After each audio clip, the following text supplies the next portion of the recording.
Oke, assalamualaikum warahmatullahi wabarakatuh. Alhamdulillahirobbilalamin. Wabihi nasta'in wa bihi muwadi.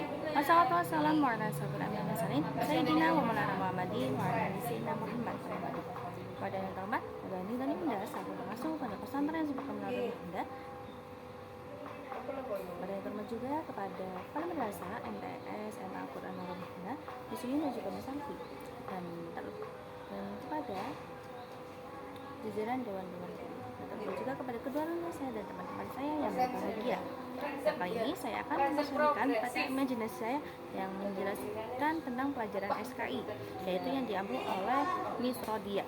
Nah, SKI kali ini itu akan menjelaskan situasi dan kondisi sebelum kedatangan Islam. Situasi dan kondisi sebelum kedatangan Islam itu yang pertama ada letak geografis, yang kedua ada keyakinan, yang ketiga ada politik dan pemerintahan, keempat perekonomian dan perindustrian, yang kelima sastra dan kesastraan. Nah, yang pertama letak geografis, yaitu terletak di antara 5 derajat 54 lintang utara sampai 11 derajat lintang selatan dan 95 derajat 01 lintang bujur timur sampai 141 derajat 02 bujur timur. Nah, itu beriklim tropis dengan curah hujan yang sangat tinggi. Terus yang kedua, keyakinan. Nah, keyakinan itu sudah menganut agama dan kepercayaan yang berbeda-beda. Yang ketiga, itu politik dan pemerintahan, yaitu kerajaan Majapahit itu menggunakan data-data yang telah didapatkannya.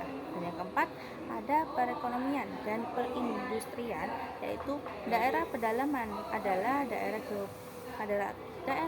agraris yang tertutup. Terus yang kelima, ada sastra dan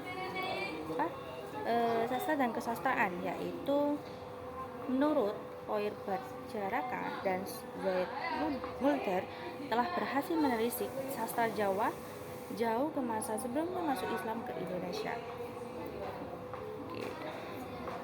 Terus ada juga cabang kedua itu menjelaskan tentang jalur masuknya ke Indonesia, yaitu penyebaran agama Islam.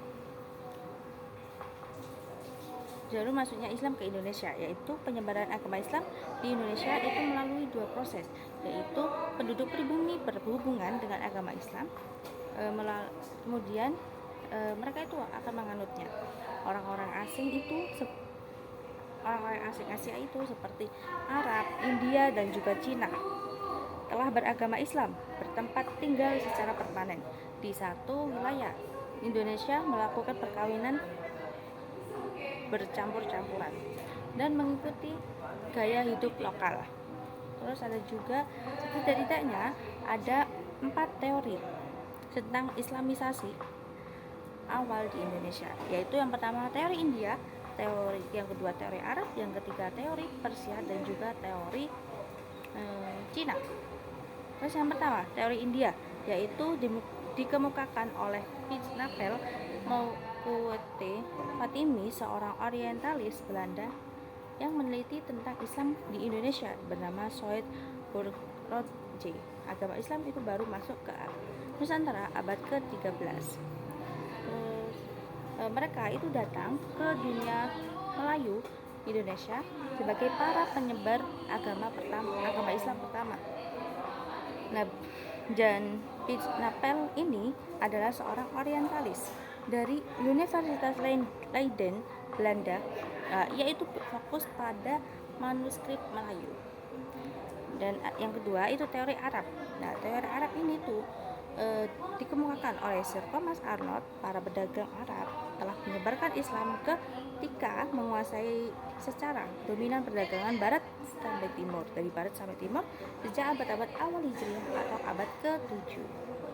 Terus bukti jalur. Nah, bukti jalurnya perdagangan yang sangat ramai dan juga bersifat internasional sudah dimulai dari Selat Malaka melalui dinasti Tang di Cina atau Asia Timur. Terus ada pendeta Buddha yang bernama Iti Singh, yaitu berpergian melakukan perjalanan itu menggunakan kapal fosil. yaitu juga menemukan sekelompok bangsa Arab, yaitu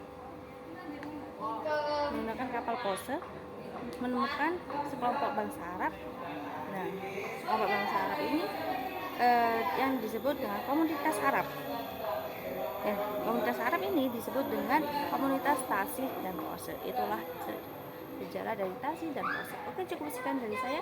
Mohon maaf ya kurang lebihnya. Saya Fili. Wassalamualaikum warahmatullahi wabarakatuh.